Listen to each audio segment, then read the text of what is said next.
Good morning, Wareham. It is Friday, March 6th, and we have a great show here for you. The news headlines, the weather report, and today in history. This morning, the cleanup at Agua Mill Pond will be speaking with the members of the cleanup efforts and the Massachusetts Senator Mark Pacheco.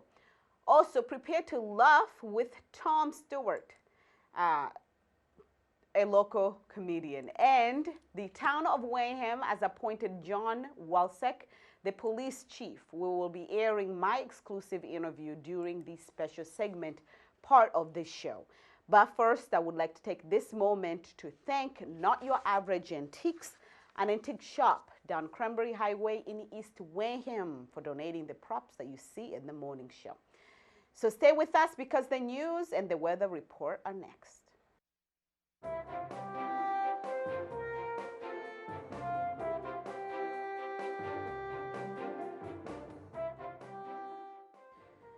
So Wareham presidential primary results are in, and it looks like the majority are in favor of the former vice president. 30% of the votes in town went to Joe Biden. Vermont Senator Bernie Sanders came in second with 28.4% of the votes. Massachusetts Senator Elizabeth Warren came in third with 14.3% of the votes, just ahead of former New York City Mayor Michael Bloomberg with only 11.9% of the votes. The primary weed off four presidential contenders: Massachusetts Senator Elizabeth Warren, former New York City Mayor Mike Bloomberg, former South Bend Mayor Pete Buttigieg, and Minnesota Senator Amy Klobuchar. The race remains between former President Joe Biden and Vermont Senator Bernie Sanders.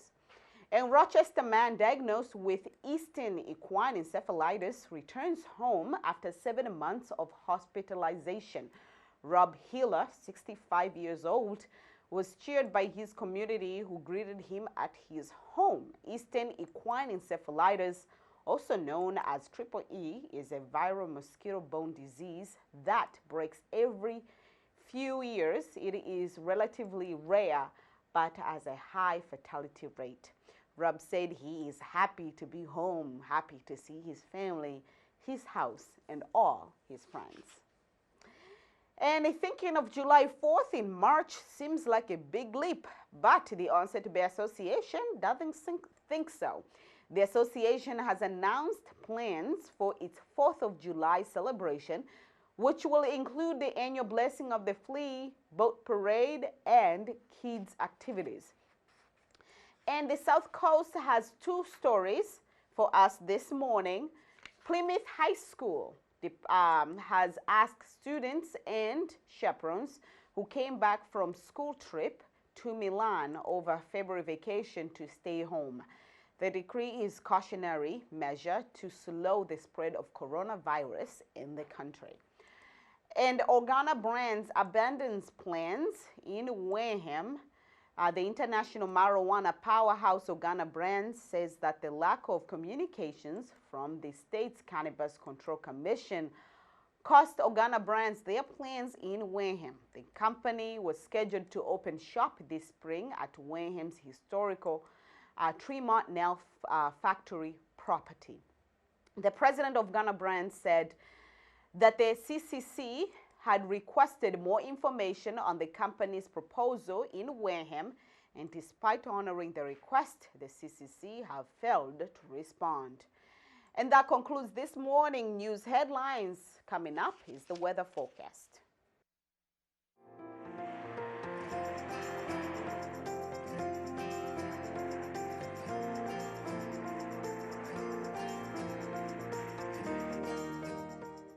All right. right, so I believe you have enjoyed plenty of sunshine, and now back to reality. We are going to see some clouds today with some showers in the afternoon, high around 48 degrees, winds at 15 to 25 miles per hour with higher wind gusts possible.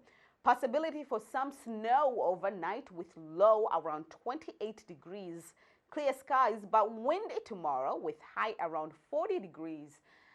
Winds at 20 to 30 miles per hour and could occasionally gust over 40 miles per hour. Low at 24 degrees overnight. Winds will come down by Sunday, making way to a sunny day with high around 50 degrees. Winds at 10 to 20 miles per hour. A few clouds overnight and low around 37 degrees. And that concludes this morning and weekend's weather forecast.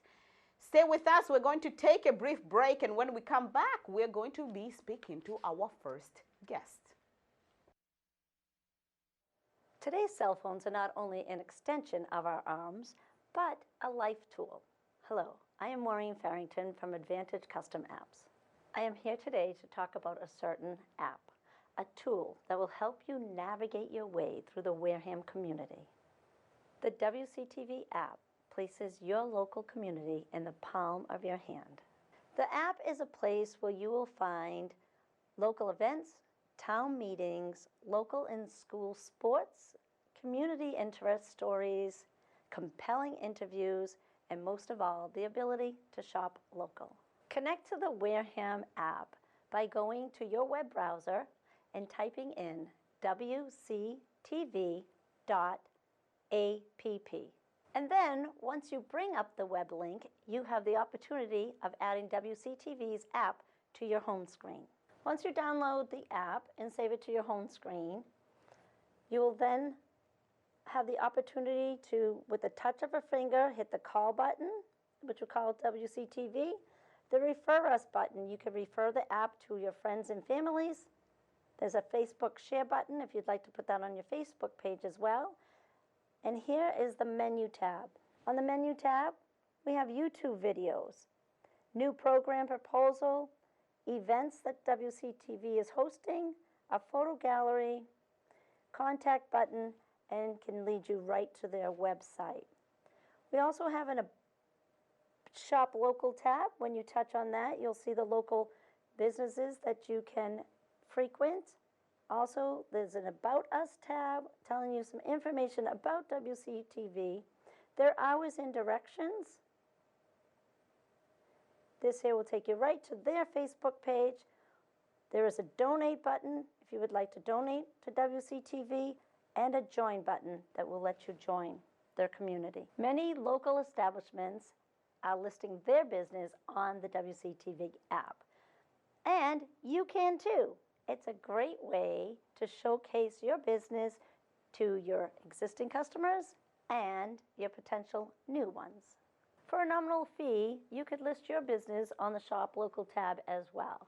A percentage of that fee goes to fund a scholarship for an outgoing senior. So be in the now and get the WCTV app on your home screen. Well, good morning and welcome back. So we have our first guest in the studio, Tom Stewart. No relation to Rod Stewart or Martha Stewart. No. No. No, I'm like the 12th most famous Stewart. If only you could cash in that. Yeah. So you are a stand-up comedian. I am. All right, so tell us about your beginnings. It's very early this morning right now. It began with some toast and butter this morning. Oh, you meant my career? Yes, your career. About 10 years ago, a friend of mine talked me into taking a comedy class because I've always loved comedy. I've always liked writing jokes. And I took the class and never stopped performing. Never stopped performing? Yeah, I loved it, and it's what I do. Now, telling somebody you're a stand-up comedian, how much respect do you garner from that? Depends on the person, I think. Okay. Yeah. Half the people say, well, tell me a joke. Yeah, yes, right away. They think, yeah, okay. Yeah, and if, you're an accountant, I'm going to say, oh, do my taxes.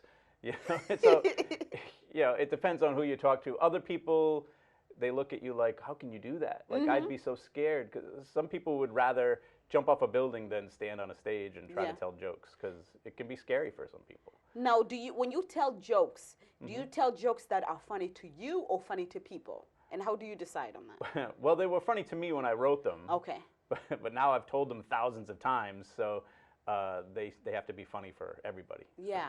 Yeah. So you did stand up. Tell me about your first experience on stage. Well, let's see. It's hard to remember it because it was like a blur, but I remember my first time really doing comedy on stage was right after my comedy class. We trained for 8 weeks, and then we did a graduation show at Catch a Rising Star, which used to be the comedy club at Twin River Casino. It's no longer there.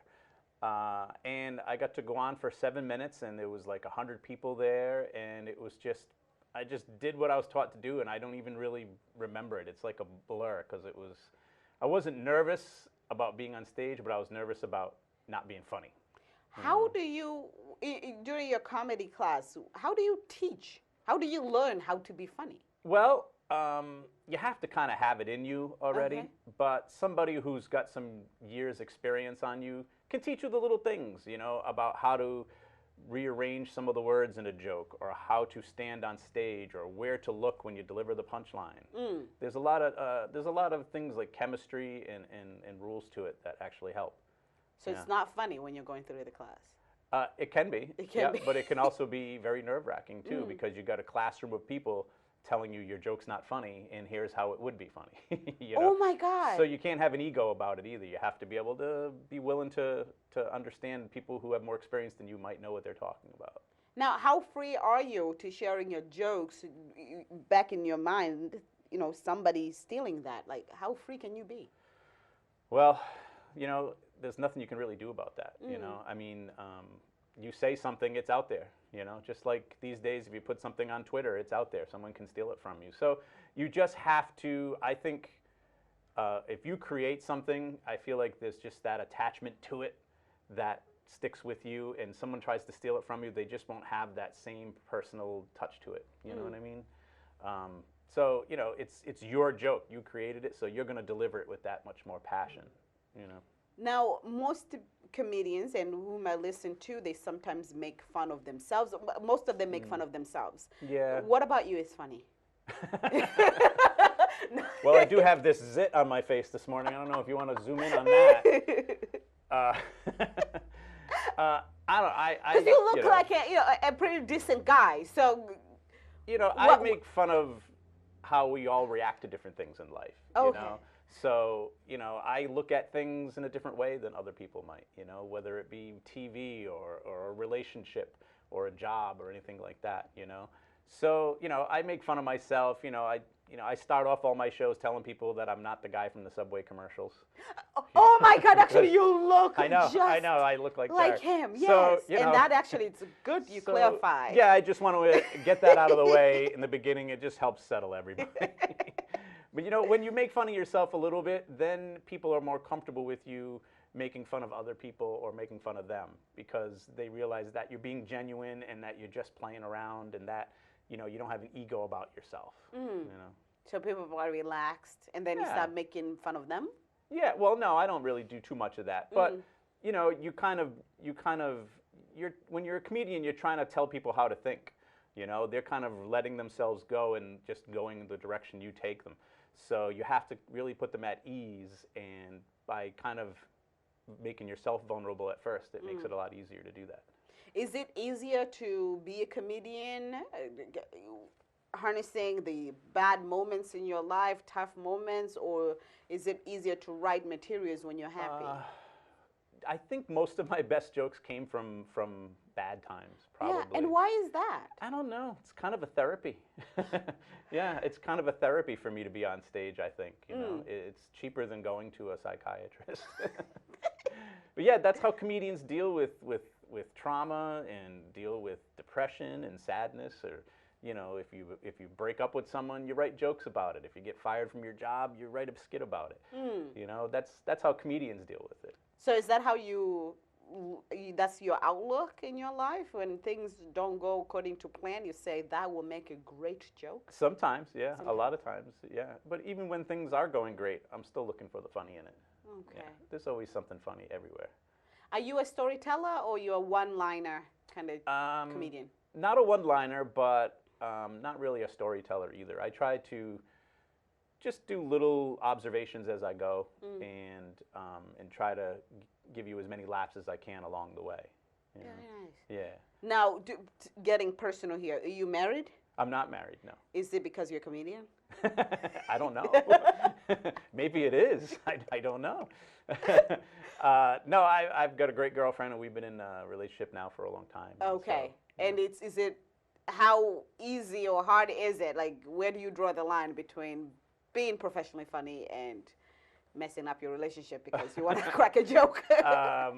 No, I think even if I wasn't a comedian, I could mess up my relationships pretty Okay. easily with jokes. Pretty fair, pretty fair. Yeah. No, you have to have someone in your life who's very supportive of what you do, because I spend a lot of time either on the road or on weekends out at night, sometimes 3 or 4 nights a week. So, you know, if you're going to be a comedian, your partner has to be someone who believes in what you're doing and understands that you have to go out and perform all the time. You know, comedy is like working out a muscle. You have to always be exercising it. So they have to be understanding of that, and they kind of have to put up with you trying out jokes on them all the time, too. So. Now, you used to, because according to the website, and correct me if I'm wrong, do you still work at 99.1 Boston? I don't. Okay. No. You used to host a show there. I used to be the morning show host on a local radio station, and I left that job about a year or so ago. And I've just decided that I want to do comedy and nothing else. And speaking of that, now you're doing this, what is it called? Funny for Jokes? Funny for Funds. Fun for Funds. That's the company that I work for. Okay. I have my own franchise of Funny for Funds in the south coast of Massachusetts area. What we do is we do stand-up comedy nights to help raise money for different causes. So if somebody has a youth sports league that needs to raise money, or somebody has a charity they're trying to raise money for, we help them design a fundraiser and then have a comedy show as the thing that they sell tickets to, and they can make money for their cause. And it's such a great thing, and we raise so much money for so many people. We've raised $5.8 million in less than 6 years. Yeah, all It's for better local charities and causes. It sounds more interesting than GoFundMe. Oh, yeah. Oh, it's a lot more fun. It's more fun than anything, really, because what's better than giving someone laughter, you know? If someone's going to support your cause, you want to give them something in return. So laughter is what's better than that, you know? That is so cool. Yeah. So any event, you just contact funnyforfunds.com. They can just go to the website and reach out, and somebody will help them design a fundraiser for whatever their cause might be. Very good. Yeah. And you are also going to be performing this coming Friday, March 13th. Yes, the Next 13th. Friday. Yep. Right here at the Wareham, New Bedford Lodge. The Elks Lodge, yes. My career is really booming. Yeah. I'm getting famous one Elks Lodge at a time. Yeah, it's going to be a great show. Frank Santorelli is headlining. He used to be on The Sopranos. He was Georgie the bartender on The Sopranos, and he's very funny. I've worked with him a few times. And I'll be on the show. AJ Happney, Ed Wah, a bunch of comedians are going to be on. It's a great lineup. It's going to be a funny show. If you're easily offended, maybe not. But no, it's going to be a fun show. Some great comedians, and I hope we pack the house, because this is like the show of the year right here. It's an all-star lineup of comedians. What would your material be about? My material? Oh, it's just about observations of things in life. I have stuff about losing a job. I have things about losing a relationship, and all the different things that happen in between, and then some just goofy stuff too. Yeah. Are you an inspirational comedian? Like, at the end of the day, do you aim towards a certain point, or you want people to extract or feel inspired? No, I just want them to laugh. Yeah. I just want them to have fun and just feel good after, you know? Nothing's going to be better than laughing. It cures everything. So, yeah, I just want everyone to have fun and laugh. Yeah, I don't have a special message or anything. Very good. Yeah. So this is the route you're going with. Right now you're a full-time comedian. Yeah, this is it. We'll see. If not, there's always Uber, right? Oh, there's always my Uber. God. Wow, that's very interesting. Well, I am so happy that I got to meet you and we had this chance. Yeah. Is this live? Are we doing this now? This What's is going on? Oh, this was it. Oh, live. awesome. Oh. That went pretty well. This is Pretty live. well. There'll be a repeat this evening, but yes, Oh. absolutely. Oh, a double feature. A double feature. That's awesome. Yeah, but this is live, and I'm happy that viewers will get to know who you are, at least when they attend the show. Yes, will come say, out. I Come know. out. Which camera is it? This one. Come out to the Yeah. Elks Lodge, Friday the 13th. It's bad luck if you don't come. And come, and I guarantee you're gonna laugh and have fun. I'll talk to you after the show. You know, I'm not gonna shake your hand, too much coronavirus, but I might maybe a fist bump. We do a fist bump. Oh, are you Please going to be come out. making fun of coronavirus? Is it too early? I might. I just did a show last weekend, and there was someone in the audience with a mask on. And I was like, how do I know if you're laughing if you have a mask on? Could you just go like this every time it's funny? And so Yeah. he would give me thumbs up, a couple of thumbs down. I was like, all right. Very nice. Yeah, because Yeah. I'm always wondering if it's too early or too late to make fun of No, something serious. It's never too soon. It's never too Never too soon. Not for comedians, no.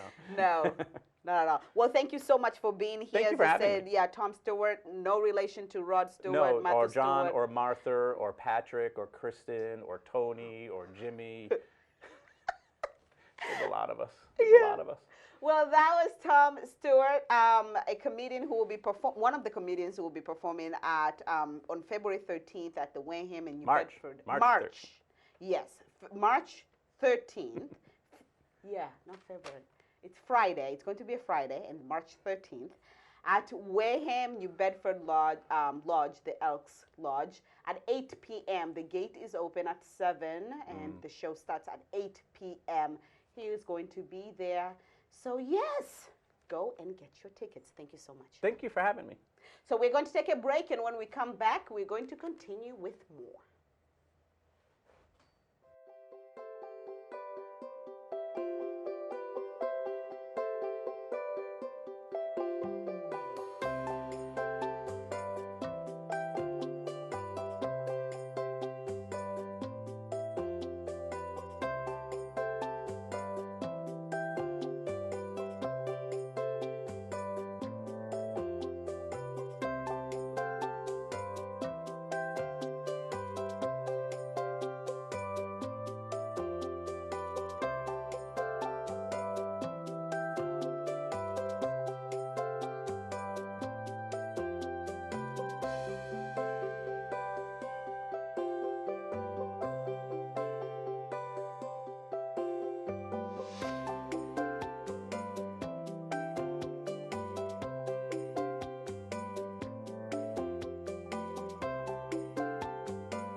Hello, and thank you for being with us this morning. We are broadcasting live from our WCTV studio in Wareham. This is Good Morning Wareham, your source for local news, weather, traffic, and more information. In now for a moment in history, let's take a look at where we were today in history.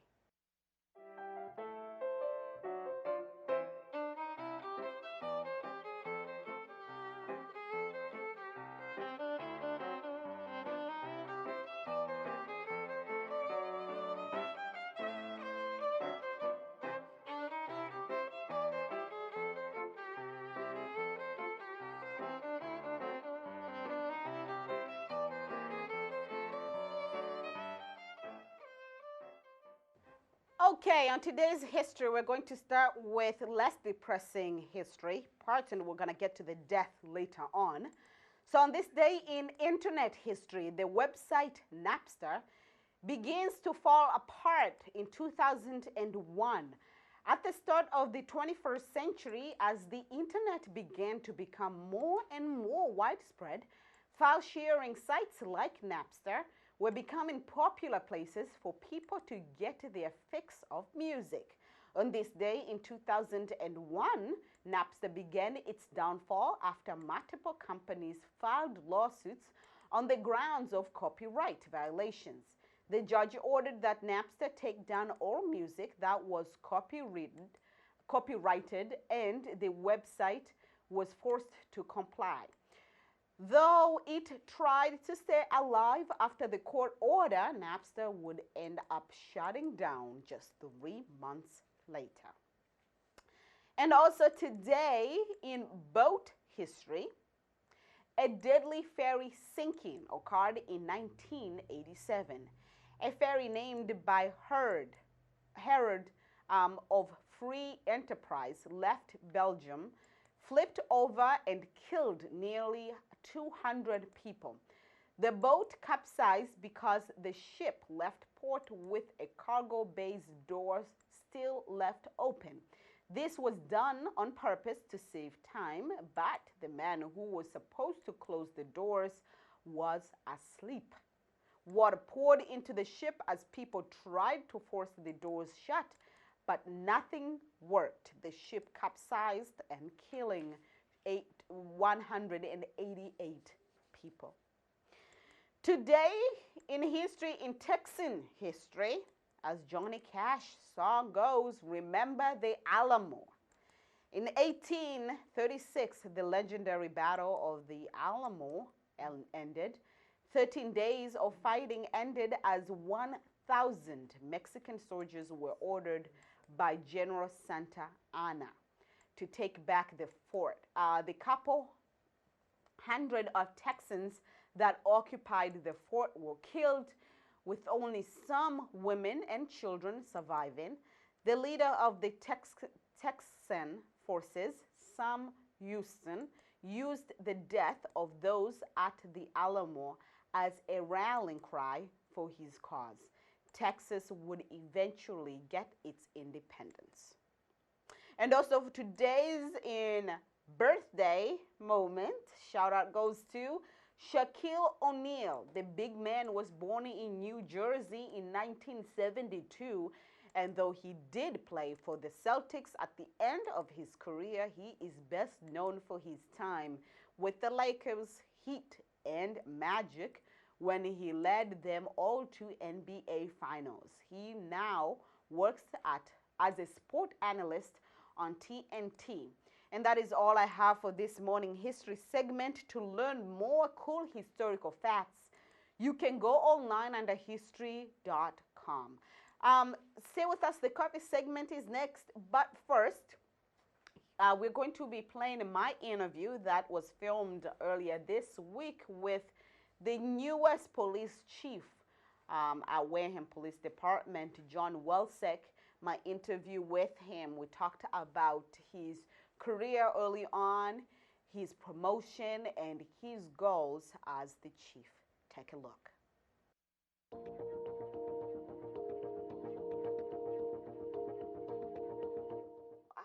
When did you decide that policing, becoming an officer, was the career path for you? Many years ago, when I was a young child, I had thought of becoming either a police officer or a firefighter. And I served as a call fireman in Wareham when I was in high school and stayed for several years beyond that. And I became a summer special police officer at age 20 in Wareham. So you started as a seasonal police officer, then you worked your way up the ranks, right? I did. I became a full-time officer in 1989. And I also worked, while I was in college, I worked for Rochester Police as well. I worked in Wareham and Rochester. And then in 1989, I got on full-time here in Wareham and was a patrolman until 2003 when I made sergeant. And then in 2010, I made lieutenant. And then in May of 2018, I made acting chief. Now, some of the challenges that the department is facing is spacing. Spacing is a huge problem. The station is in dire need of replacement. And we have, in fact, and twice within the last several months, I've had folks come into the station on wheelchairs that could not get into the records room. They literally couldn't get in. And that's very upsetting to me. The places that we hold the detainees or the prisoners is just, it's very old-fashioned. And even more than the station, we need more officers. We haven't kept pace with the growth of the town. And we're a very busy police department, as you know. We're very busy. And we put more calls in pending than I'd like, but we do the best we can.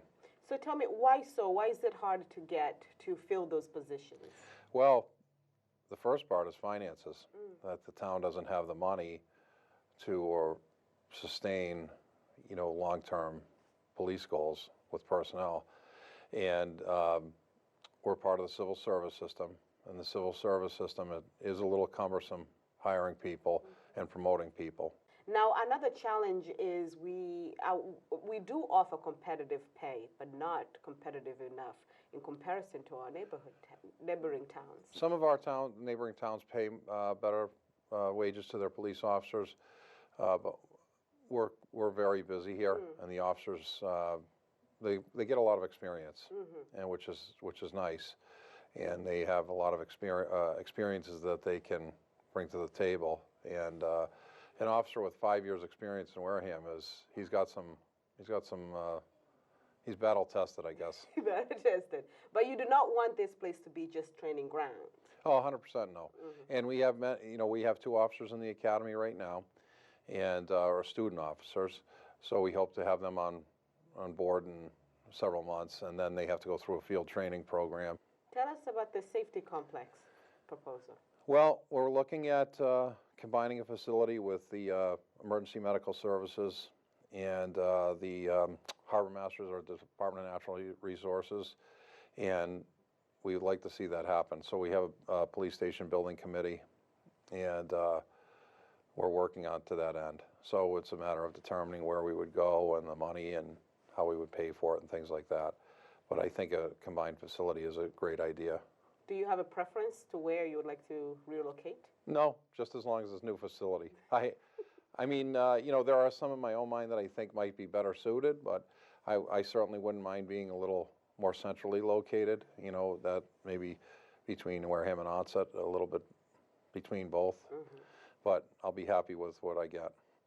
So for the past 30-something years you've been with this department, tell me how you've seen this community change over time. I've seen it change in some things better and some things not as good. And I would say that when I first started, overdoses were very rare. And now, unfortunately, we've had over 30 since the January 1, and now we're in March. And that's sad, and that's a bad thing. The community, though, it's a great community. I would say the strongest thing that Wareham has going for us is people. We have really great people in town. It's a diverse community. People get along very well. I feel like people are accepting of one another and people's differences, and I think that's a real plus for Wareham. Now, with the addiction crisis, not just here in Wareham, but surrounding this region, as a police officer, a seasoned one, how do you feel the community should go about this issue? Well, it's not just our problem, and I've heard other police administrators saying that we really need to stay in our lane, in terms of our partaking of the problem, if you will, or our piece of the puzzle. But we are with this Plymouth County outreach, and all the police departments in Plymouth County are in it. And what we do is we actively will participate in getting people help if they need it, or if they want it. So a police officer and an addiction counselor will go back to a person that had an overdose the next day, visit them, give them literature and pamphlets, and hopefully they take it and do something with it. I think that myself, it's important to educate young people into the dangers of narcotics and things like that. Now, how has the legalization of marijuana, recreational marijuana, maybe changed or made things a little bit difficult? I'm 1,000%, I'd make that 10,000% against the legalization of marijuana. And I don't like it, and I think that, in my opinion, I think it minimizes the dangers of narcotics. But then again, alcohol is a problem. Alcohol is a huge problem. Where it was very common when I started as a police officer to arrest somebody for possession of marijuana, we don't do that anymore. And we adapt and change with the law, and we follow the law. And while I don't agree with some things, I have to abide by the law, and I will continue to do that. Tell us about your goals, your visions, now as the chief. My goal and vision is that I want the department to grow. I want the department to grow so we can adequately serve the town, I think, better than we do now. And I would like everybody to have peace of mind in Wareham. Well, we can't rid ourselves of crime. We just can't. That's not realistic. What is realistic is I don't want people to have a fear of crime. And I want people, especially underserved people, to understand that we're here for them and we're here to protect them, especially children and the elderly. I want those people to know that we're here to protect them and make them feel safe. Yeah, so with that, tell us how the police department is working or how it fits in the new slogan, town's new slogan, that is, it's better before the bridges. I think, Wareham is a great town, and I've always felt, I went to school here, I graduated from high school here, and Wareham is a great town, and I always said Wareham should be a destination and not just a stopping point before the Cape. Although I kind of like our Gateway to Cape Cod slogan because I'm so used to it. And but I will say this, that when you walk around the beaches in Wareham, the woods in Wareham, it's a beautiful place. It really is. And I always said we really need to capitalize on that. And I just want the police department to be part of that vision going forward. I think it's a good move and a bold move by the town to say, hey, look, Wareham's here. And it is. It's an amazing community. Now, you interned for 2 years as an For almost 2 years, yeah. Almost 2 years, yes, as an acting chief. Why did the process take so long? It was more or less we have to abide by the civil service rules, so we had to take a civil service exam, and so we did that, and it seems to take a while, and so it went on a little bit, but here we are, and there was rest assured, no matter what the title was, we had leadership of the police department that was taking care of what we needed to take care of. Well, you have received many compliments from the town. Before Wareham Week muted the comments, people really praise you. They write editorial letters thanking you. You seem like a very approachable chief. And so with that said, what do you think is a role of a police officer in this day and age? What should they be? The role of police officer really is, I see it as every single day a police officer can do good for the community. And I just don't want the police department to be, we're not a closed society, we're part of the town. And I want the town to know that. And I want the officers to feel that, we're a team, but we're part of a bigger team with the whole town and the people. And while I appreciate everybody's comments, I do thank you for that. It's really the officers and the communications people that really they're getting the job done every day, and they really are. I mean, at 3:30 in the morning on, a Thursday morning in November, when you call 911, there's people there, they're professionals ready to answer your call and help you, and I like that. We have great people, and they're the real strength of the Wareham Police Department. You're very humble. Have you? No. You're extremely humble. No. I mean, it's the truth. I go home every day. And I think about the officers out there. I think about the people working in our station because they do a good job. They have a dangerous job, to be sure, but they do a great job. And we have professionals, whether they're working in the schools, our SRO, and the officers handling calls and the people answering the calls. We really are lucky with that, and they make the difference. I really believe that they make the difference, and I really admire the service they perform. I really do. How does it feel being the chief? Oh, it's exciting. Has it synced in yet? Oh yeah, and it's just I just want it to be business as usual. I wanted to get the job done and be there for the town, and I really like the job I do. I like being able to help people, and I feel like maybe we can make some positive change for the town, for the police department going forward, and I'm completely honored to have the job. I've always been honored to be a police officer. I feel that way. I feel it's an honorable profession, and I'm proud to do it. Well, thank you. Is there something you'd like to add that I didn't ask? No, thank you very much, and thank you for being so accessible to us. I think this provides a nice service to the public, and I thank you for that. And I appreciate the offer to come in and talk. Well, welcome back. And now it is the coffee segment with me. I'm joined with Mike Lenihan. He is the president of Agua Mill Pond Association. We have Deborah Stefanski. Yes. You're an active member. And of course, we have Senator Mark Pacheco in the studio. Our discussion this morning has to do with the cleaning of the Agua Mill Pond. So we're going to learn about the association, how they got started, the work they've been doing. And Senator is here to talk about the grants and securing funding, and also the part that he has been playing in making sure that the pond stays clean. So welcome, everyone. Well, thank you for having us here. Thank Appreciate you for being here. So let me start with you. Let's talk about the association, how you got started and why.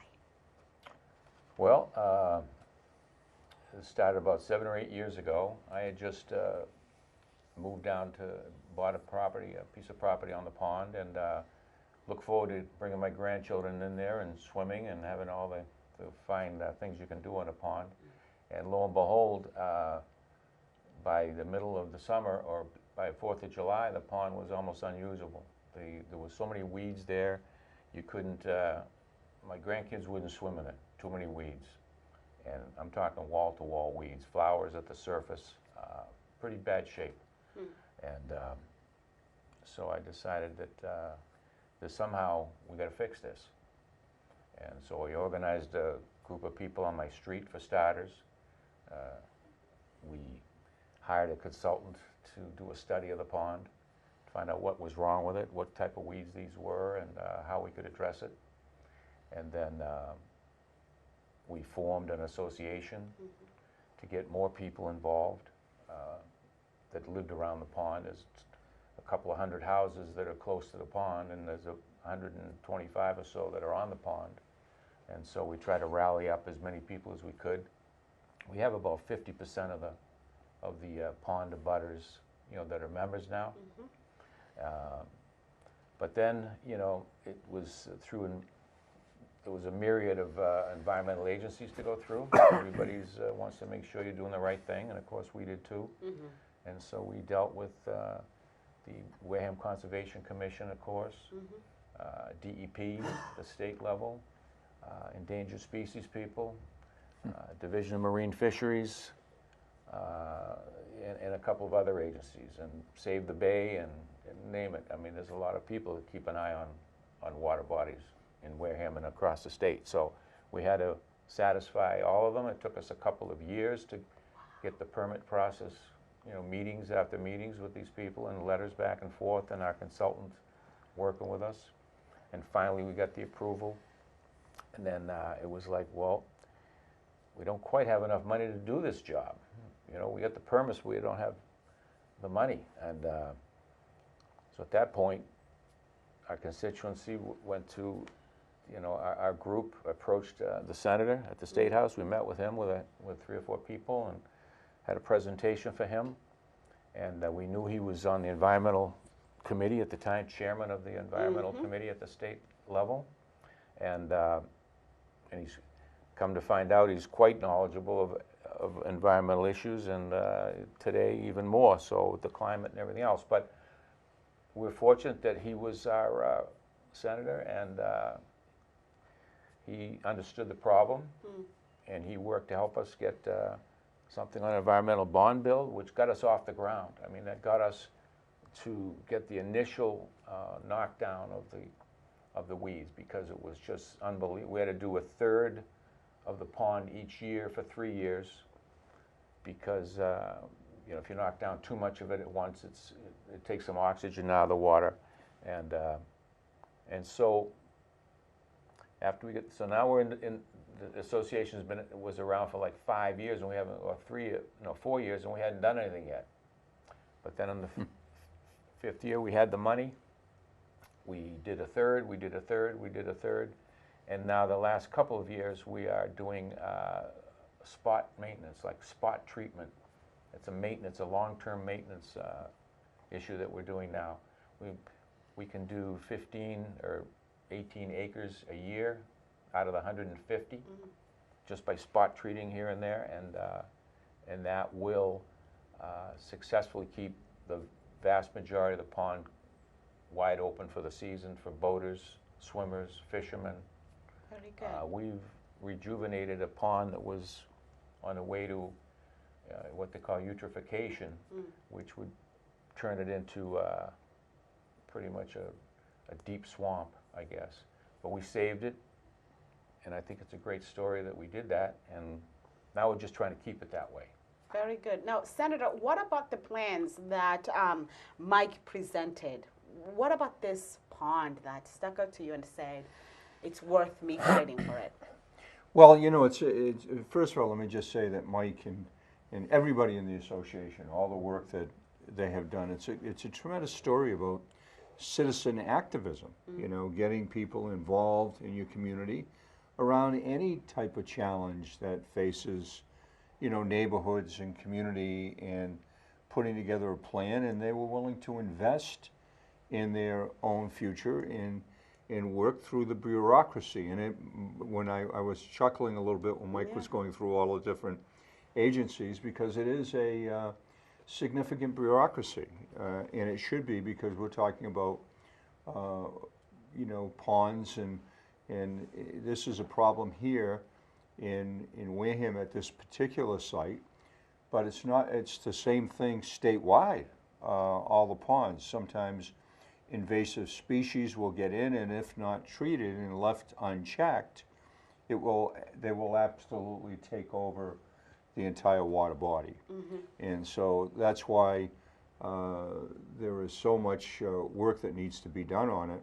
When Mike came to me and we sat down and talked about it, and I knew this was happening in my district, and I saw the tremendous organization everybody put together, it was very, very, very easy for me to say, let's get about the business of not only dealing with what's happening in my district, but trying to put in place some authorization within the environmental bond bill that I was in charge of at the time, to make sure we started to have DEP and the other organizations involved paying attention to what was happening with invasive species in ponds throughout the Commonwealth. And so that's what we did, and we gave them authorization. Now we're at a place for the maintenance where it will cost somewhere around $20,000 a year, right, Mike? Yeah, right around 15 there. to 20 grand, yeah.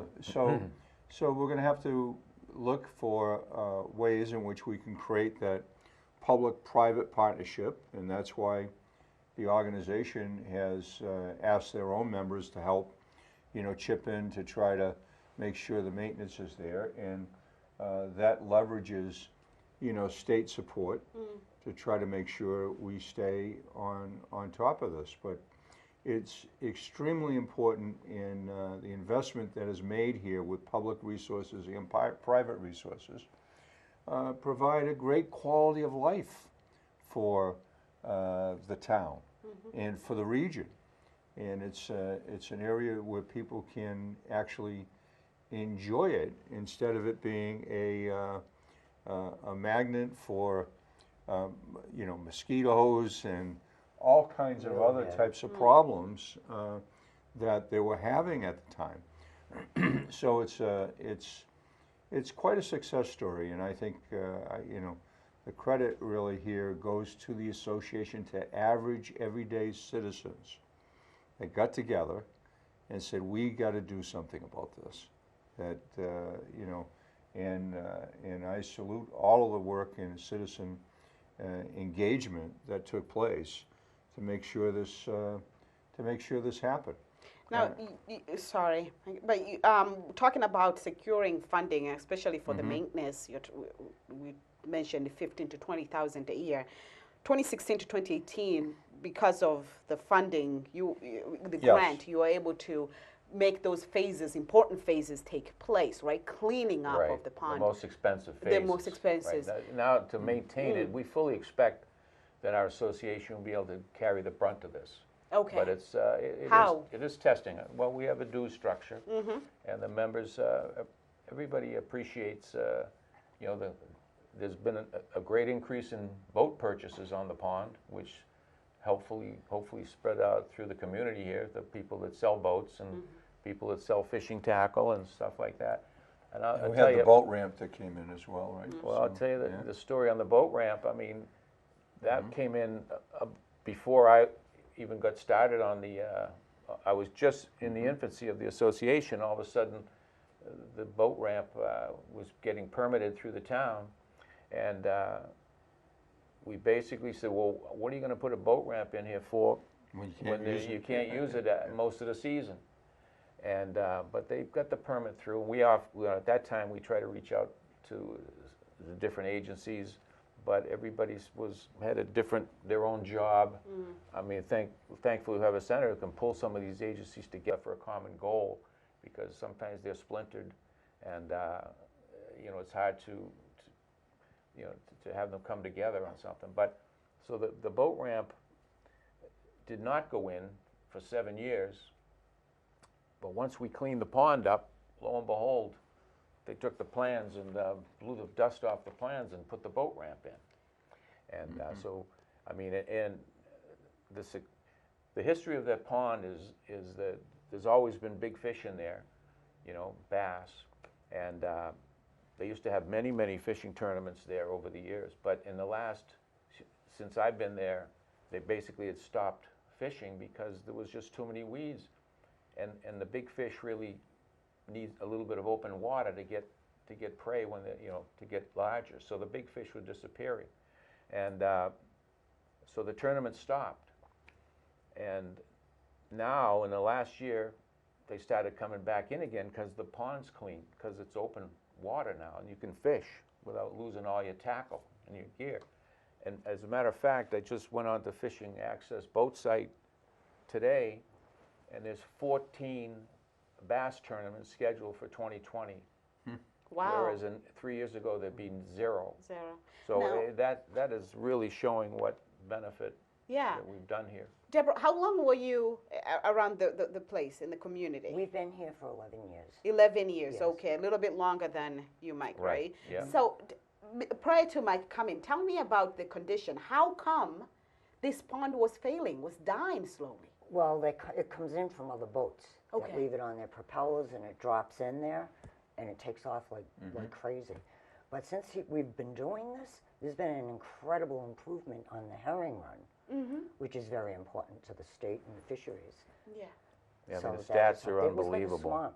You couldn't even go out in a canoe. It was like, and the mosquitoes, and then it smells. It was really bad. And this year, we didn't have any of the slime that, came to other ponds in the state. So Yeah, because in the article you talked about tips to how the entire community, how fishermen or boat people can help prevent such a thing from occurring again. Well, there are statutes on that, right? And it's critical. if you go in and you don't clean your boat off, you could be subject to a $1,000 fine. I mean, the state knows that most of these weeds come from down south. These invasive weeds, they come from down south.